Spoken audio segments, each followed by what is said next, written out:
পার হয়ে গেল ছাত্র জনতার অভ্যুত্থানে শেখ হাসিনা সরকারের পতনের ১ মাস। গণ অভ্যুত্থানের মাস পূর্তিতে বার্তা দিলেন অন্তর্বর্তী সরকারের প্রধান উপদেষ্টা ডক্টর মোহাম্মদ ইউনূস। কৃতজ্ঞতার ভাষায় এবং শ্রদ্ধাভরে স্মরণ করেন বিপ্লবের জন্য শত শত ছাত্র ও সর্বস্তরের মানুষের সর্বোচ্চ ত্যাগ। প্রত্যয় জানান শহীদদের আত্মত্যাগে উদ্বুদ্ধ হয়ে ইতিহাসের গতিপথ পরিবর্তন ও নতুন যুগের সূচনা করার। বিপ্লবের প্রকৃত লক্ষ্য অর্জনে অন্তর্বর্তী সরকার কাজ শুরু করেছে জানিয়ে সরকার প্রধান বলেন, জুলাই আগস্ট হত্যাকাণ্ডের বিচার ও জবাবদিহিতা নিশ্চিত করাই তাঁর সরকারের প্রথম কাজ।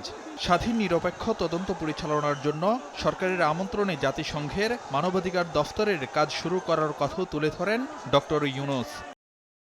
প্রধান উপদেষ্টা জানান, জুলাই আগস্টের মানবতাবিরোধী অপরাধে অভিযুক্তদের বিচারের জন্য আন্তর্জাতিক মানের ট্রাইব্যুনাল তৈরি করতে আন্তর্জাতিক আইন বিশেষজ্ঞদের সঙ্গে কথা বলেছেন তিনি। খুনিদের প্রত্যর্পণ ও স্বৈর শাসনের সময় দুর্নীতিবাজ ব্যক্তি, রাজনীতিবিদ ও আমলাদের পাচার করা অর্থ ফিরিয়ে আনতে চায় সরকার। সে লক্ষ্যে আলাপ শুরু হয়েছে বিশেষজ্ঞ প্রতিষ্ঠানের সঙ্গে। ডক্টর ইউনূস জানান, গণ আন্দোলনে গুরুতর আহত মানুষের বিনামূল্যে চিকিৎসা নিশ্চিত করা সরকারের অন্যতম দায়িত্ব। তৈরি হচ্ছে শহীদ ও আহতদের পূর্ণাঙ্গ তালিকা। আহতদের ব্যয়বহুল চিকিৎসা ও শহীদদের পরিবারের দেখাশোনার জন্য ফাউন্ডেশন তৈরি শেষ পর্যায়ে বলেও জানান প্রধান উপদেষ্টা। বলেন, যাদের শাহাদাতের মাধ্যমে নতুন বাংলাদেশের জন্ম, তাদের কখনো ভুলবে না জাতি।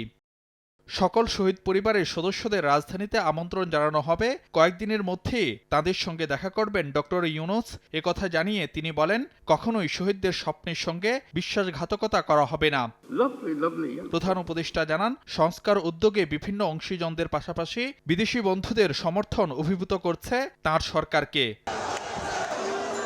এগিয়ে চলার পথে একতা ও সমন্বয়ের ওপর জোর দিয়ে ছাত্র জনতার অভ্যুত্থানের ১ মাস পূর্তিতে জাতির পক্ষে ডক্টর ইউনূসের প্রতিজ্ঞা, শহীদদের রক্ত ও আহতদের আত্মত্যাগ কিছুতেই ব্যর্থ হতে দেওয়া হবে না।